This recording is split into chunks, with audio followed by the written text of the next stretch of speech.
জয় শ্রীকৃষ্ণ, রাধে রাধে। আমি পদ্মা বিশ্বাস আজ আবারও এলাম আপনাদের সামনে। তো পিতামাতার চরণে প্রণাম জানিয়ে, বন্ধুদের শ্রদ্ধা সম্মান জানিয়ে শুরু করছি। আজ যেটা মনে হচ্ছে যে কোনো অসৎ মানুষ সৎ মানুষকে নিয়ে দুষ্টু লোকেরা পরিকল্পনা মাফিক যে ফাঁসায়, বদনাম দেয়, সম্পত্তি কেড়ে নেয়, সেই বিষয়ে কিছু বলতে চাই। তো বলাই শুরু করি। সমাজে এই ধরনের ঘটনা সত্যিই অত্যন্ত বেদনাদায়ক এবং দুর্ভাগ্যজনক। যখন কোনো সৎ, সরল ও নিরীহ মানুষকে টার্গেট করে কিছু লোভী ও দুষ্টু প্রকৃতির লোক পরিকল্পনা মাফিক মিথ্যা অপবাদ দেয়, মানসিকভাবে হেনস্থা করে এবং শেষমেশ তার সম্পত্তি হয়তো কেড়ে নেয়, ছিনিয়ে নেয়। তো এগুলো অমানবিক। এই ধরনের পরিস্থিতি এবং মানসিকতার লোকেদের নিয়ে কিছু গুরুত্বপূর্ণ দিক আবারও বলছি। যে একে, দুষ্টু ও লোভ প্রকৃতির লোকেরা কখনোই সামান্য বা হয় না। এরা সামনাসামনি হয়তো লড়াই করে না, এরা পেছন দিয়ে কলকাঠি নাড়ে। কারণ তাদের কাছে সত্যের জোর থাকে না, তাই তারা একটি সুনির্দিষ্ট পরিকল্পনা মাফিক একটা তাদের মনোবৃত্তি তৈরি করে নেয়, ছবি বা নাটক তৈরি করে নেয়। সেই অনুযায়ী সৎ মানুষের পিছনে লেগে পড়ে।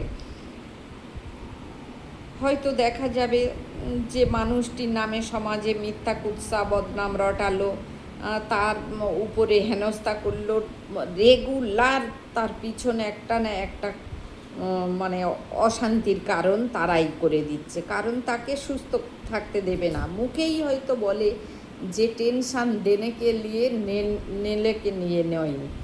তো এইভাবে আর কি বলতে থাকে হয়তো।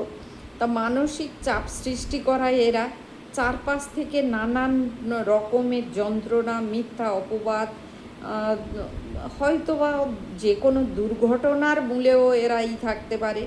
মানসিকভাবে এতটাই দুর্বল করে দেয় যাতে তারা প্রতিবাদের শক্তিটাই হারিয়ে ফেলে। কারণ তার দুষ্টু লোকেদের পরিকল্পনা বিরাট, চক্রান্ত চলে এদের মনে খুব। এরা পারে না এমন কিছু এদের কাছে নেই। সৎ মানুষরা সাধারণত ঝামেলা এড়িয়ে চলতে চায়। এরা ঝামেলা করতে পছন্দ করে না এবং সবার ভালো চায়। তারা ভাবেন ও পরের না বলতে পারছি না কি বুঝিয়ে, কেউ তাদের এতটা ক্ষতি করতে পারে, এই সরলতাকেই দুষ্টু লোকেরা তাদের দুর্বলতা ভেবে নেয়। সৎ মানুষের সরল বিশ্বাসকে তারাই পুঁজি করে তোলে। পেছন থেকেই তারা ছুরি মারে, কলকাঠি নাড়ে।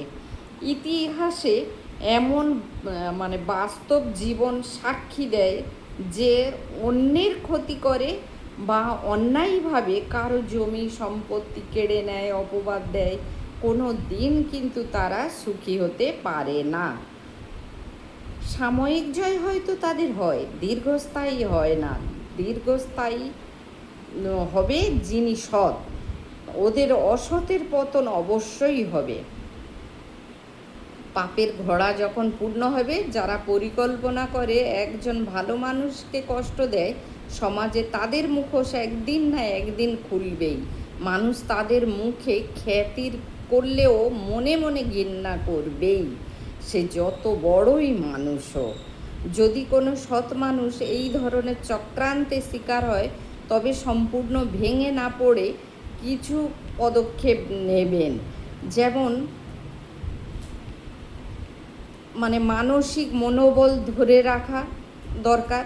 মনে রাখতে হবে, মিথ্যা যতই শক্তিশালী হোক না কেন, শেষ পর্যন্ত সত্যেরই জয় হয়। সৎ মানুষের পাশে হয়তো শুরুতে কেউ থাকে না, কিন্তু সত্যের শক্তি তাদের জয়ী করবেই। লোভী আর ষড়যন্ত্রকারী মানুষগুলো সাময়িকভাবে হয়তো জবরদখল বা বদনাম বা অত্যাচার করবে, কিন্তু শান্তি আর সম্মান তারাই পায় না। একদিন তাদের মুখোশ মানুষ ঠিক খুঁজে বার করে টেনে ফেলবেই। সৎ মানুষ সম্মান পাবে, উচ্চ আসন পাবে। এটা ঠিক কি না বলুন? ধন্যবাদ, ভালো থাকবেন। অনেক কথা বলে ফেললাম। আজ আছে ডাল, ইলিশ মাছ, ঢেঁড়স ভাজা, ইলিশ মাছের তেল, চাটনি আর শাক। রাখলাম বন্ধুরা, ভালো থাকবেন।